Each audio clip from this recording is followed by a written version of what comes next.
So as you can see, the topic of this video I'm going to get into is discussing and somewhat defining farmer strength, and you could say also old man strength, and then making some parallel connections to the type of training that I personally recommend, the things I observed in people that were my senior that developed this lifelong, I would say, farmers types of strength in kind of their training and programming, and try to explain that here in somewhat of a brief video.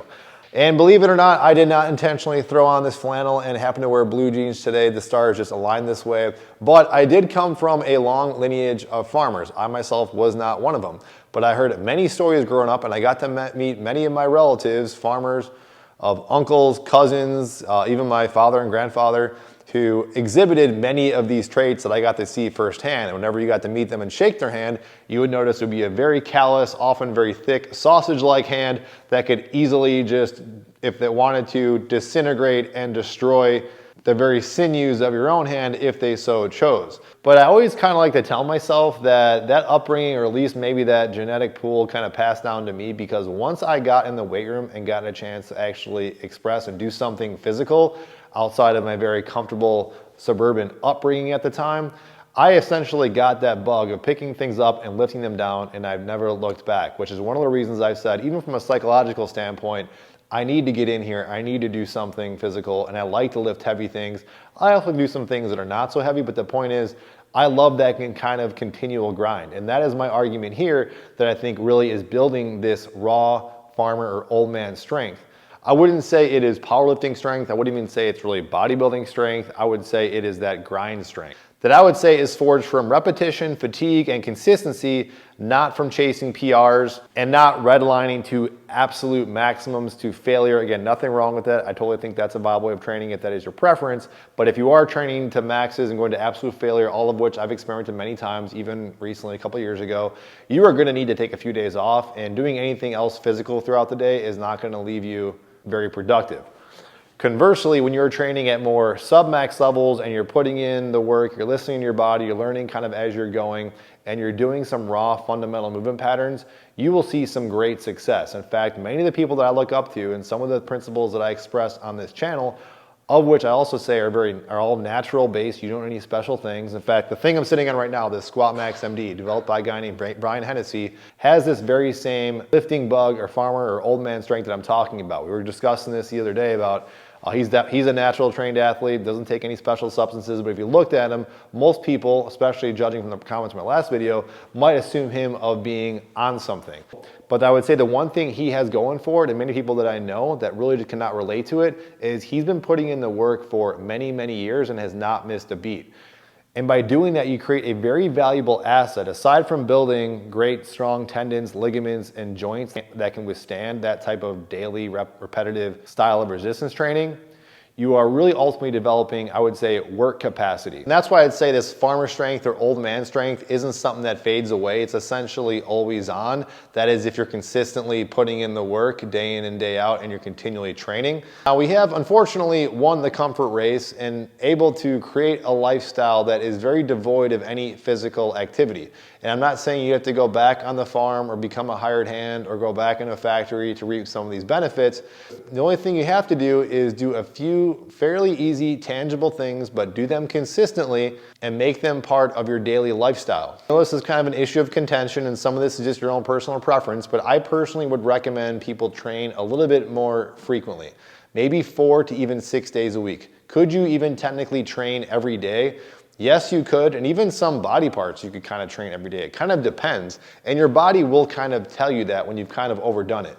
But the ironic thing that tends to happen to a lot of people, especially when things like joints and injuries start to pile up, and yes, you can meet, and I've met many people that were competitive powerlifters that as they get to old age, they are kind of limping around and they've overdone it. That is definitely for sure. But what's different about those guys and what I'm talking about is I'm not talking about training to very high maxes. I'm talking about moderate levels of stress. But what I do notice is that, say things like benching and squatting and deadlifting, and I've known this firsthand and I've shared it with you guys on the channel, that if I've worked up to a certain work weight, I'm not chasing to absolute failure or any kind of like 1 rep maxes or even like 90+%. You can work up to some manageable, heavier, relatively heavier loads, but if you take some time off and go off a program, or you go off for 1 or 2 months or even years and you stop training that way, and then you go back and think you can pick up where you left off, yes, your joints and tendons and ligaments are going to feel that, and stuff's not going to feel as good. Your body has not properly adapted, especially in a nice, slow, progressive, gradual way that you would have done if you had kept up with that same type of training style. And hopefully this goes without saying, but of course, as you get older, you're going to have to adapt. You're not going to lift, even despite training consistently, the exact same way you did when you're 20 or 30 than you would when you're 50 or 60. And this next point really does go hand in hand. That is using compound movements, or at least multi-joint movements. I am guilty and I like doing accessory work or single joint movements, no question. But even my buddy, as I referenced earlier, my friend Brian Hennessy, who uses the Squat Max, and I've asked him point blank, what's some of the secrets to your success? And he's told me it is these compound movements. Specifically, he likes to use his machine, the Squat Max, because it doesn't load his back. He had some previous back injuries from being in the NFL, and also I think a knee injury or knee issues as well, that he still allowed and found an adaptation, in which case it was this machine, which, by the way, if you're thinking of picking these up, not trying to do a shameless plug, but I do have a discount code for these down below if you guys are curious. He does use this machine to make up for his lack of ability in some of the other barbell and other free weight exercises. And the great things nowadays is that there's many tools.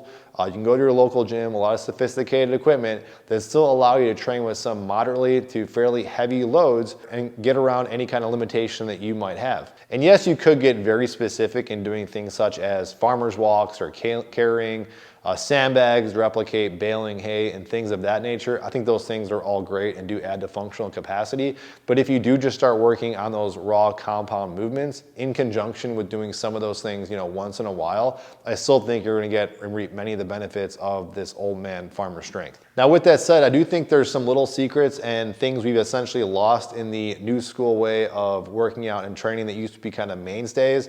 And if you were being like a farmhand or doing some more laborious work, you would have gotten these unintentionally. And I'm talking specifically first about doing grip work. And so I have this little grip training device, this Revolution 2.0. I love this thing, and the reason I love it is I know it works my grip strength. I can feel it immediately, and even before and after, I can just tell my grip strength got better from just other things I'm picking up and grabbing. And if you think about a lot of work that would be done that would improve grip strength, I once knew a guy who was a pipe fitter, and again, same thing, as he had forearms built like cannonballs. Hands were very thick and dense, but there was a lot of manual manipulation and using your wrists and using your hands. And so it kind of seems goofy that nowadays we have to resort to using such things versus actually using our hands, but we live in a different time. So I think that's where tools like this come in.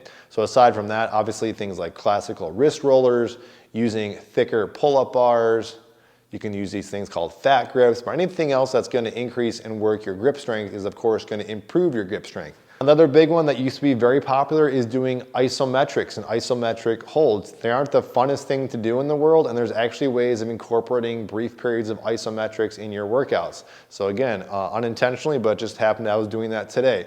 I was using this thing, I rigged it up with some chains and some bands, and I was doing isometric holds for a bicep curl. Or sometimes I might do isometric holds for a pull-up or even a squat. So there's all sorts of unique ways to maximize isometrics or holding things for static periods of time.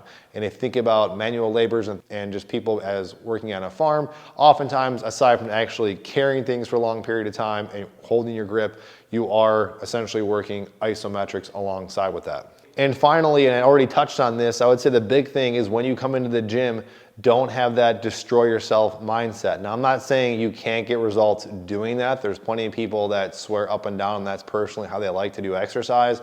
Oftentimes, ironically, these are the people that actually do not like being in the gym and do not like training. These are the people that would rather do things to absolute failure if it means they don't have to come back here for 5-6 days a week. So that might not be you.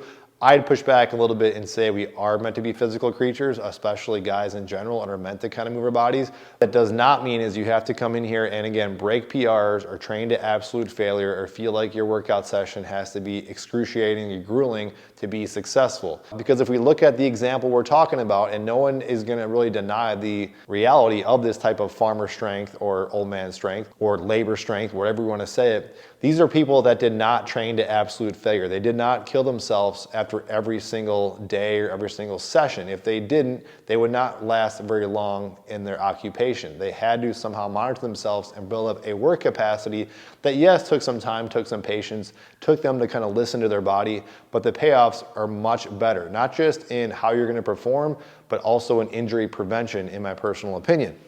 I'm also, of course, not saying don't set performance goals. I think those things are good. They keep things interesting. And at the very least, yeah, tracking your workouts to learn a thing or two about your own self and training isn't a bad idea. I'm just saying, hopefully at the end of the day, we don't lose the forest for the trees. And remember that we're doing this for functionality, longevity, and hopefully this is adding a positive aspect to your daily lives. If, of course, you guys are interested in what I'm saying, please like, share, subscribe, stay tuned, because I'll share more of that stuff with you. If you want to work one-on-one with me, there's a link down below in that description box where you can reach out and get a consultation with me. Thank you guys for watching. Hopefully you have a great day.